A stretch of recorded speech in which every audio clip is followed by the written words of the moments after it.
untuk kempen internet selamat ni memang baguslah.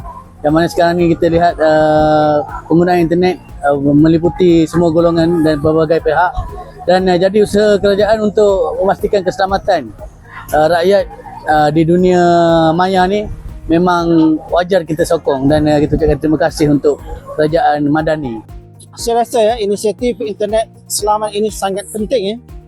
Banyak perkara negatif boleh berlaku di media sosial kalau tak dikawal.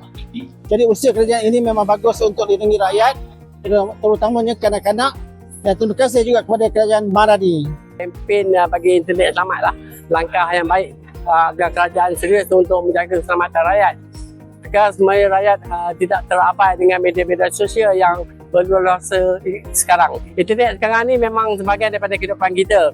Jadi bila kerajaan buat kempen internet selamat seperti ini, saya rasa itu adalah satu usaha yang sangat baik, terutama bagi untuk melindungi kanak-kanak yang ini bebas dengan media sosial. Menyokonglah kempen internet selamat ni.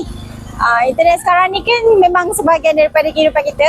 Jadi bila kerajaan buat kempen internet selamat ni, saya rasa itu usaha yang sangat baik, terutama untuk lindungi kanak-kanak di media sosial sekarang. Pada saya, kempen internet selamat ni memang baguslah. Okay?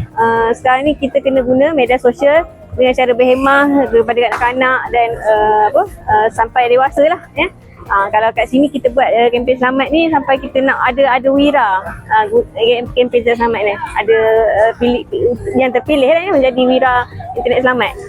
Jadi usaha kerajaan ni pastikan untuk keutamaan rakyat